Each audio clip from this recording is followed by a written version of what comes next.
Good morning. Happy Indigenous History Month. So listen up. If you are American Indian and your people were erased on paper, reclassified, pushed off of land, or you realize or come across a treaty that was completely ignored for your people, you need to hear me very clearly, okay? I'm going to tell you this, and it's important you listen. You do not have to be part of a federally recognized tribe to start reclaiming your land, your identity, or your sovereignty. Federal recognition is a U.S. administrative label. It is not the definition of who you are, and it is not the gatekeeper of your human rights. So here's the framework. When the state reclassified Indigenous people as colored, mulatto, or Negro, and removed Indian from records or blocked inheritance and land title through paperwork, that's not history. That's racial discrimination. And under international law, that's actionable. One of the strongest legal lenses is CERD, the UN Treaty Against Racial Discrimination. CERD doesn't require an enrollment card. It focuses on what the state did. Did they use racial classification to strip you of property, rights, or identity? If that answer is yes, that's a violation. And it becomes even stronger when you connect that reclassification to land loss. And this right here is why genealogy matters so much. Doing your genealogy, building a paper trail of who your people were, where they lived, how they were classified, and what classifications changed over time is not just family history, it's evidence. Genealogy is how you expose paper genocide, prove continuity, and show exactly how land and rights were taken from you.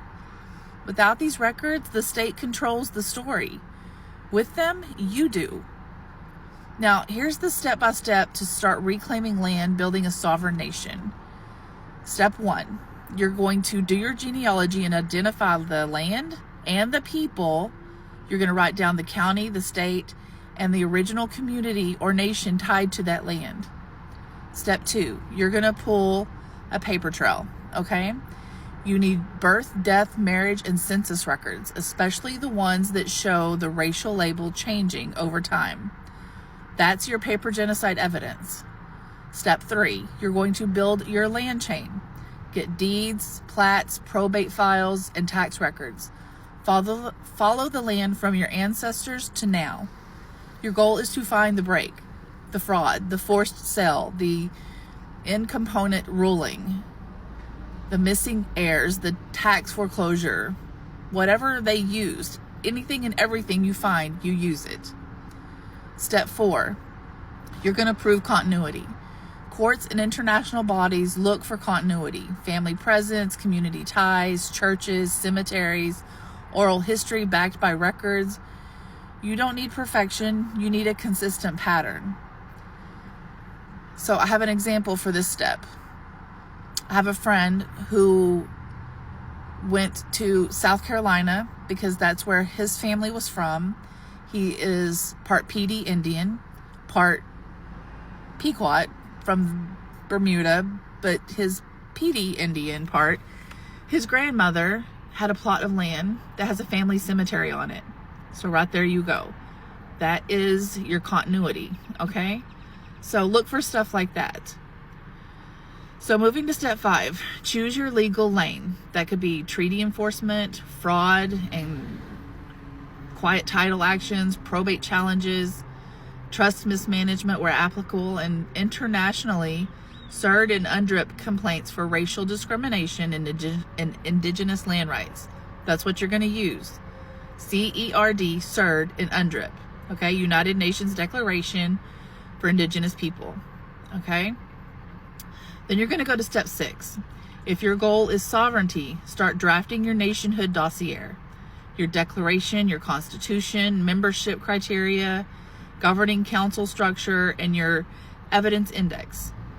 Then you begin diplomacy, notices, letters of intent, and formal filings with international bodies. Now, if you want this blueprint that lays all of this groundwork in an organized, usable way, I have a book. It's by Mark Anthony Perkins. It's called The Roadmap to Reclamation. This is a practical guide on how to build your evidence, organize your claim, understand the legal history and mechanisms of erasure, and start moving like a nation on paper and then in action. It's not just a book, it's a step-by-step framework for identity restoration, land research, and sovereignty strategies. This book literally has templates that you can literally just print off and fill out and use to send to all the international organizations you have to send to start your own nation. And it also has the names and addresses of those entities that you have to send to.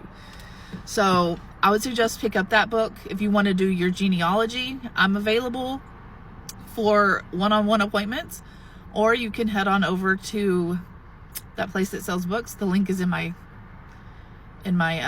bio, and pick up my book on my step-by-step guide on how to do your genealogy yourself, okay? Because this is the one thing that I'm going to tell you to end with. The truth, they didn't just steal land, they stole identity to make theft look legal. And paper can be fought with paper, but guess how you win? You win with receipts. You win with genealogy. You win with your paperwork in order for your own nation. You take back your sovereignty. You don't ask for it. And you take back your land. You don't ask for it. They didn't ask to take it from you. You don't ask to take it back. Check out the books. I've listed them. The links are in my bio. You guys have a wonderful day.